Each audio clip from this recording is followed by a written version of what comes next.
ನಮಸ್ತೆ. ನಾನು ಗಾಯತ್ರಿ ಶ್ರೀಧರ್. ಬ್ರಾಹ್ಮಣರ ಅಡುಗೆ ಮನೆಗೆ ಸ್ವಾಗತ. ನಾನಿವತ್ತು ಪ್ರಸಾದಕ್ಕೆ ಮಾಡೋವಂಥ ಗೊಜ್ಜವಲಕ್ಕಿ ಮಾಡಿ ತೋರಿಸ್ತಾ ಇದ್ದೀನಿ. ಗೊಜ್ಜವಲಕ್ಕಿ ಮಾಡೋದಕ್ಕೆ ಮೊದಲಿಗೆ ಅವಲಕ್ಕಿ ಸ್ವಲ್ಪ ದಪ್ಪ ಅವಲಕ್ಕಿ ತಗೊಂಡು ಆ ದಪ್ಪ ಅವಲಕ್ಕಿನ ಅಳತೆ ಪ್ರಕಾರದಲ್ಲಿ ನಾವು ನುಚ್ಚು ಮಾಡ್ಕೋಬೇಕು. ಅದನ್ನು ಮಿಕ್ಸಿಗೆ ಹಾಕ್ಕೋಬೇಕು. ಉಪ್ಪು, ಹುಳಿ, ಖಾರ ಎಲ್ಲವುದು ಸೇರಿ ಅದು ತುಂಬ ರುಚಿಯಾಗಿರುತ್ತೆ. ಹುಳಿಯಾಗೂ ಇರಬೇಕು, ಖಾರನೂ ಇರಬೇಕು, ಸ್ವಲ್ಪ ಬೆಲ್ಲನೂ ಇರಬೇಕು. ಆ ರೀತಿಯಲ್ಲಿ ಗೊಜ್ಜವಲಕ್ಕಿ ಮಾಡಿದ್ರೆ ತುಂಬ ಟೇಸ್ಟಿಯಾಗಿರುತ್ತೆ. ಇದು ಹೆಚ್ಚಿಗೆ ಸಮಯ ಬೇಕಾಗೋದಿಲ್ಲ. ನೋಡಿ, ನಾನು ದಪ್ಪ ಅವಲಕ್ಕಿನ 2 ಲೋಟ ತಗೊಂಡು ಅದನ್ನು ಮಿಕ್ಸಿಗೆ ಹಾಕಿ ನುಚ್ಚು ಮಾಡ್ಕೊಂಡಿದ್ದೀನಿ. ತುಂಬ ಪೌಡ್ರು ಮಾಡ್ಕೋಬಾರ್ದು, ಅದು ಮೆದ್ದೆ ಆಗಿಬಿಡುತ್ತೆ. ಹಾಗಾಗಿ ನಾನು ಈ ಅಳತೆಯಲ್ಲಿ ಅಂದರೆ ಒಂದು 100 ಗ್ರಾಮ್ದು 1 ಲೋಟ ಅಂದರೆ 200 ಗ್ರಾಮ್ ಅಳತೆ, 200 ಗ್ರಾಮ್ ತೊಗೊಂಡು ಆ ಕೆಂಪು ಲೋಟ ಇದೆಯಲ್ಲ ಅದರಲ್ಲಿ 2 ಲೋಟ ತೊಗೊಂಡಿದ್ದೀನಿ. ಅದನ್ನು ನಾನು ಮಿಕ್ಸಿ ಜಾರ್ಗೆ ಹಾಕಿ ಅದನ್ನು ನುಚ್ಚು ಮಾಡ್ಕೊಳ್ತೀನಿ. ನುಚ್ಚನ್ನು ನಾವು ನೆಕ್ಸ್ಟ್ ಅದನ್ನು ತೊಳೆದು ಮತ್ತು ಬೇರೆ ಪ್ರೊಸೀಜರ್ಗಳೆಲ್ಲ ಇರುತ್ತೆ. ಈಗ ನುಚ್ಚು ಮಾಡ್ಕೊಂಡ ಮೇಲೆ ಹೇಗೆ ಅಂತ ನಾನು ತೋರಿಸ್ತೀನಿ. ಇವಾಗ ಮಿಕ್ಸಿನಲ್ಲಿ ನಾನು ನುಚ್ಚು ಮಾಡ್ಕೊಂಡಿದ್ದೀನಿ. ತುಂಬ ಪೌಡ್ರು ಮಾಡ್ಕೊಳ್ಬಾರ್ದು. ಒಂದು 2 ಸರಿ ಪಲ್ಸ್ಗೆ ಹಾಕಿದ್ರಾಯ್ತು. ಇದನ್ನು ಒಂದು ಬಾಣಲೆಗೆ ಹಾಕಿ ಹಾಗೇ ಇಟ್ಕೋಬೇಕು. ಅದನ್ನು ಮೊದಲೇ ನಾವು ತೊಳೆಯೋಕೆ ಹೋಗಬಾರ್ದು. ನೋಡಿ, ಈ ಹದದಲ್ಲಿ ಬರಬೇಕದು. ಮೊದಲೇ ನಾವು ಅದನ್ನು ತೊಳೆದಿಟ್ಕೊಂಡ್ಬಿಟ್ರೆ ಅದು ಮೆಡ್ಡೆ ಅನ್ನೋ ಹಾಗಾಗುತ್ತೆ. ತೊಳೆಯೋಕ್ಕಿಂತ ಮುಂಚೆ ಕೆಲವು ಪ್ರೊಸೀಜರ್ಗಳಿದ್ದಾವೆ. ಫ್ರೆಶ್ಶಾಗಿ ನೀವು ಮಾಡೋದಾದರೆ ಬೆಲ್ಲ, ನಾನು ಅದು ಅಳತೆ ತೋರಿಸಿಲ್ಲ, ಆ ಬೆಲ್ಲದ ನೀರು ಮತ್ತೇನಕ್ಕಾದರೂ ಯೂಸ್ ಆಗುತ್ತೆ ಅಂತ ಎಷ್ಟು ಬೇಕೋ ಅಷ್ಟು ಬೆಲ್ಲ ಹಾಕ್ಕೋಬೋದು. ಇದನ್ನು ಕುದಿಸ್ಬೇಕು. ಬೆಲ್ಲದ ನೀರನ್ನ ಚೆನ್ನಾಗಿ ಕುದಿಸ್ಬೇಕು. ಕುದಿಸಿ ಮತ್ತು ನಾನು ಅದನ್ನು ಸೋಸ್ಕೊಳ್ತೀನಿ. ಮತ್ತು ಬೇಕಾದರೆ ಅದನ್ನು ಬೇರೆ ಏನಕ್ಕಾದರೂ ಯೂಸ್ ಆಗುತ್ತೆ ಅಂತ ನಾನೇನು ಅಳತೆ ತೋರಿಸಿಲ್ಲ. ನಿಮಗೆ ಹೇಗೆ ಬೇಕೋ ಹಾಗೆ, ಸ್ವಲ್ಪ ಬೇಕಾದರೆ ಒಂದು 2ರಿಂದ 3 ಸ್ಪೂನು ಬೆಲ್ಲದ ಪೌಡ್ರಾದರೂ ಆಯಿತು ಅಥವಾ ಬೆಲ್ಲ ಆದರೂ ಆಯಿತು ಹಾಕಿ ನೀವು ಮಾಡ್ಕೊಳ್ಬೋದು. ನೋಡಿ, ಇವಾಗ ಕುದೀತಾ ಇದೆ. ಇದನ್ನು ನಾನು ಒಂದು ಸಣ್ಣ ಪಾತ್ರೆಗೆ ಸೋಸ್ಕೊಂಡಿದ್ದೀನಿ. ಅದು ಸ್ವಲ್ಪ ಕಬ್ಬಿನ ಪೀಸ್ಗಳು ಬಂದಿದೆ ಹೊರತು ಅದರಲ್ಲೆಲ್ಲ ಕಲ್ಲು ಎಲ್ಲ ಇರಲ್ಲ. ಈ ಬೆಲ್ಲ ತುಂಬ ಚೆನ್ನಾಗಿದೆ ಇದು. ನೋಡಿ, ಇವಾಗ ನಾನು ಇಷ್ಟೊಂದು ಬೆಲ್ಲದ ನೀರನ್ನು ತೆಕ್ಕೊಂಡಿದ್ದೀನಿ. ಅದನ್ನು ನಾನು ಒಂದು 2 ಅಥವಾ 3 ಸ್ಪೂನ್ನಷ್ಟು ಮಾತ್ರ ನಾನು ಆ ಅವಲಕ್ಕಿಗೆ ಹಾಕ್ತೀನಿ. ಅವಲಕ್ಕಿಗೆ ಹಾಕೋದಕ್ಕೆ ಮುಂಚೆ ಕೆಲವು ಇದಿದೆ. ಯಾಕೆಂದರೆ ಅವಲಕ್ಕಿನ ನಾವು ತೊಳಿಬೇಕು. ಅದು ತುಂಬ ನಿಧಾನ ಮಾಡಬಾರ್ದು. ನಾವು ಅವಲಕ್ಕಿ ತೊಳಿಬೇಕಾದ್ರೆ ಬೇಗ ತೊಳೆದು ನೀರನ್ನು ಸೋಸಿಬಿಡಬೇಕು. ಜಾಸ್ತಿ ನೀರು ಹಾಕಿ ಬೇಗ ತೊಳಿಬೇಕು. ಇಲ್ಲಾಂದರೆ ಅದು ತುಂಬ ಗಟ್ಟಿಯಾಗಿಬಿಡುತ್ತೆ. ಅದು ತೊಳೆದ ತಕ್ಷಣ ನಾವು ಹಾಕಬೇಕಾಗಿರೋ ಉಪ್ಪು, ಖಾರ ಎಲ್ಲದನ್ನು ಅದಕ್ಕೆ ಹಾಕಿ ಕಲಸಿಟ್ಬಿಡಬೇಕು. ನೋಡಿ, ಇವಾಗ ಒಂದು ಸರಿ ಜಾಸ್ತಿ ನೀರು ಹಾಕ್ಕೊಂಡು ಒಂದೇ ಸರಿ ತೊಳೆದಿದ್ದೀನಿ. ಇದು ಇಷ್ಟು ಇದಾಗಿದೆಯಲ್ವ. ಇವಾಗ 2 ಸ್ಪೂನ್ನಷ್ಟು ನಾನು ಎಣ್ಣೆ ಹಾಕ್ತೀನಿ. ಅದು ಉದುರಾಗಿರೋದಕ್ಕೋಸ್ಕರ ಫಸ್ಟಿಗೆ ಎಣ್ಣೆ ಹಾಕ್ಕೊಂಬಿಡೋದು. ಎಣ್ಣೆ ಹಾಕಿ ಅದನ್ನು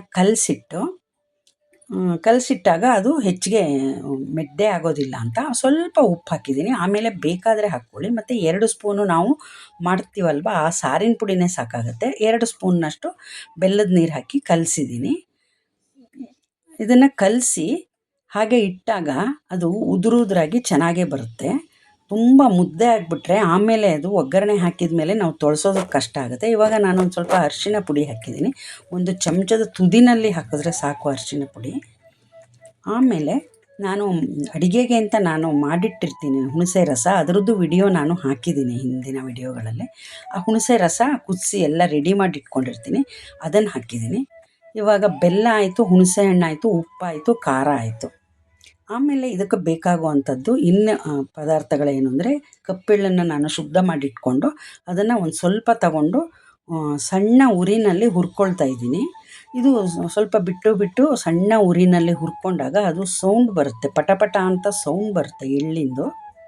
ಆಮೇಲೆ ಅದನ್ನು ತೆಗೆದುಬಿಟ್ಟು ಈಗ ಜೀರಿಗೆ ಮತ್ತು ಮೆಂತ್ಯ ಸ್ವಲ್ಪ, ಅದು ಸಹಿತ 1 ಸ್ಪೂನ್ ಸಾಕಾಗುತ್ತೆ. ಉಳಿದ್ರೆ ನೀವು ಇನ್ನೊಂದು ಸರಿ ಗೊಜ್ಜವಲಕ್ಕಿ ಮಾಡೋ ಹೊತ್ತಿಗೆ ಅದು ಯೂಸ್ ಆಗುತ್ತೆ. ಇದನ್ನು ಅಷ್ಟೇ ಸ್ವಲ್ಪ ಬ್ರೌನ್ ಕಲರಿಗೆ ಬರೋ ತನಕ ಹುರ್ಕೊಂಡು ಅದನ್ನು ಸಹಿತ ನಾವು ಅದಕ್ಕೆ 1 ಸ್ಪೂನ್ ಹಾಕಬೇಕಾಗುತ್ತೆ. ನೋಡಿ, ಈ ಕಲರಿಗೆ ಬರಬೇಕು. ಕ್ಲೀನಾಗಿ ಮೆಂತ್ಯ ಮತ್ತು ಜೀರಿಗೆ ಹುರ್ಕೊಂಡಿದೆ ಇದು. ಇದಾದಮೇಲೆ ಇದನ್ನು ಮಿಕ್ಸಿ ಮಾಡ್ಕೋಬೇಕು.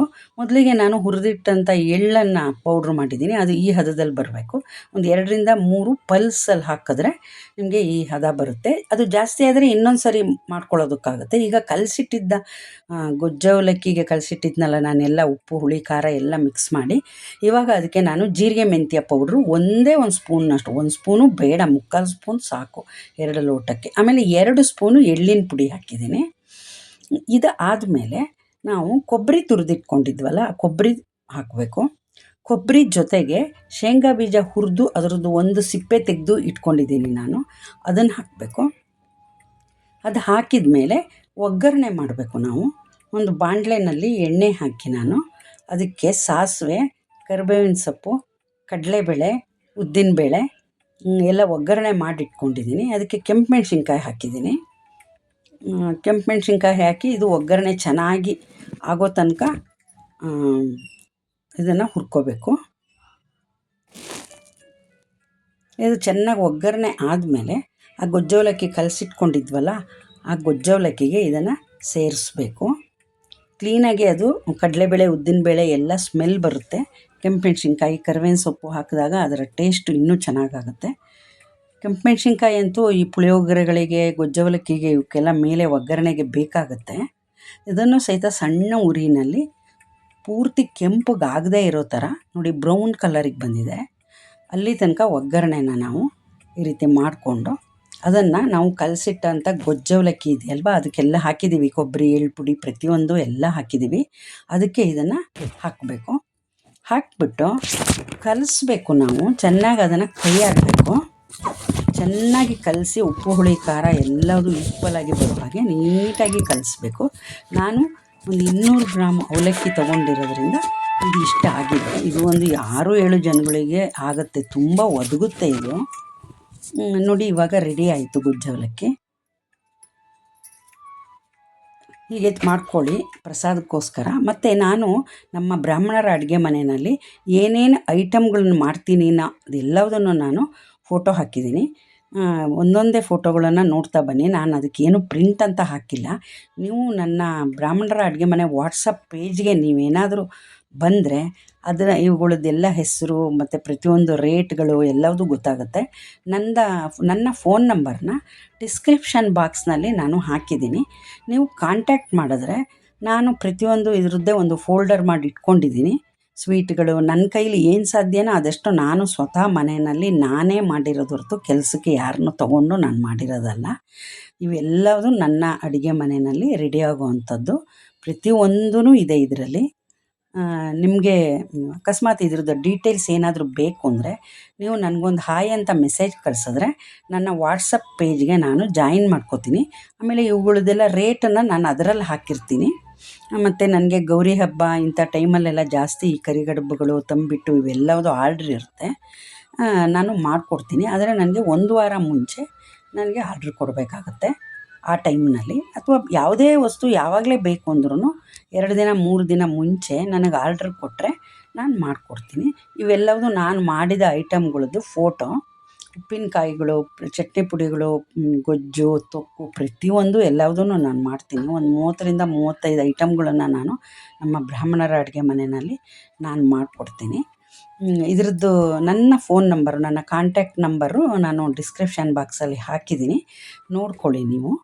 ನೋಡಿಬಿಟ್ಟು ನನ್ನ ವಾಟ್ಸಪ್ ಪೇಜಿಗೆ ಜಾಯಿನ್ ಆಗಿ, ಮತ್ತು ಲೈಕ್ ಮಾಡಿ, ಶೇರ್ ಮಾಡಿ, ಕಮೆಂಟ್ ಮಾಡಿ. ನನ್ನ ಯೂಟ್ಯೂಬ್ ಚಾನಲ್ನ ಸಬ್ಸ್ಕ್ರೈಬ್ ಮಾಡ್ಕೊಳ್ಳಿ. ನೋಡಿ, ಇವೆಲ್ಲ ನಾನೇ ಸ್ವತಃ ತಯಾರಿಸಿದಂಥ ಉಪ್ಪಿನಕಾಯಿಗಳು, ಸ್ವೀಟ್ಗಳು ಪ್ರತಿಯೊಂದು ಎಲ್ಲವೂ ನಾನೇ ರೆಡಿ ಮಾಡಿರೋ ಅಂಥದ್ದು. ಈ ರೀತಿ ಇದೆ. ಚಟ್ನಿ ಪುಡಿಗಳು ಸಹಿತ ನಾನು ಎಲ್ಲ ಚಟ್ನಿ ಪುಡಿಗಳನ್ನು ಮಾಡ್ತೀನಿ. ಶೇಂಗಾ ಚಟ್ನಿ ಪುಡಿ, ಬೆಳ್ಳುಳ್ಳಿ ಚಟ್ನಿ ಪುಡಿ ಎಲ್ಲವನ್ನೂ ಮಾಡ್ತೀನಿ. ಹೇಳಿದ್ರೆ ಮಾತ್ರ ಮಾಡೋದು, ಆರ್ಡ್ರ್ ಕೊಟ್ಟರೆ ಮಾತ್ರ ನಾನು ಮಾಡೋದು. ಮಿನಿಮಮ್ ಅರ್ಧ kg ಇರುತ್ತೆ. ಎಲ್ಲ ನೋಡ್ಕೊಳ್ಳಿ. ಉಪ್ಪಿನಕಾಯಿಗಳು ಎಲ್ಲವೂ ಇದೆ ನನ್ನ ಹತ್ರ. ಚಟ್ನಿ ಪುಡಿಗಳು, ಮತ್ತು ನೆಲ್ಲಿಕಾಯಿ ಉಪ್ಪಿನಕಾಯಿ, ನೆಲ್ಲಿಕಾಯಿ ತೊಕ್ಕು, ಚಿತ್ರಾನ್ನದ ಗೊಜ್ಜು, ಆಮೇಲೆ ಹುಳಿ ಅನ್ನದ ಗೊಜ್ಜು ಎಲ್ಲವನ್ನೂ ನಾನು ಯೂಟ್ಯೂಬಲ್ಲಿ ಒಂದೊಂದಾಗಿ ಅಪ್ಲೋಡ್ ಮಾಡ್ತಾ ಬರ್ತಾಯಿದ್ದೀನಿ. ಇದೆಲ್ಲವೂ ನಾನೇ ಸ್ವತಃ ಮಾಡಿರೋದು. ಎಲ್ಲ ಫೋಟೋಗಳನ್ನು ನಾನು ಇನ್ನು ಪ್ರತಿಯೊಂದು ವಿಡಿಯೋದಲ್ಲೂ ನಾನು ಸಾಧ್ಯವಾದಷ್ಟು ಫೋಟೋಗಳು ಅಂದರೆ ಟೈಮ್ ಡ್ಯೂರೇಷನ್ ಜಾಸ್ತಿ ಆಗದೇ ಇರೋ ಹಾಗೆ ಕೆಲವು ಫೋಟೋಗಳನ್ನು ಇವತ್ತು ಎಲ್ಲ ಫೋಟೋ ಹಾಕಿದ್ದೀನಿ. ಕೆಲವು ಫೋಟೋಗಳು ಒಂದು 3, 4 ಫೋಟೋಗಳನ್ನ ಒಂದೊಂದು ವಿಡಿಯೋದಲ್ಲಿ ನಾನು ಹಾಕ್ತಾ ಬರ್ತೀನಿ. ನೀವು ಅದನ್ನು ನೋಡಿ ಆರ್ಡ್ರ್ ಮಾಡೋರು ಆರ್ಡ್ರ್ ಮಾಡ್ಕೋಬೋದು. ಉಪ್ಪಿನಕಾಯಿಗಳೆಲ್ಲ ಏನು ಪ್ರಾಬ್ಲಮ್ ಇಲ್ಲ. 1/4 kg ಮಿನಿಮಮ್ ಸಿಗುತ್ತೆ. ನಾನೇನು ಕೆಮಿಕಲ್ಸ್ ಎಲ್ಲ ಏನೂ ಹಾಕಿಲ್ಲ ಅದಕ್ಕೆ. ಮನೆಯಲ್ಲೇ ನಾನು ಪ್ರಿಸರ್ವ್ ಮಾಡಿ ಇಟ್ಟಿರೋದು. ಯಾವುದಕ್ಕೂ ನಾನು ಕೆಮಿಕಲ್ ಯೂಸ್ ಮಾಡಲ್ಲ. ವಿಡಿಯೋ ನೋಡಿದ್ದಕ್ಕಾಗಿ ಧನ್ಯವಾದಗಳು.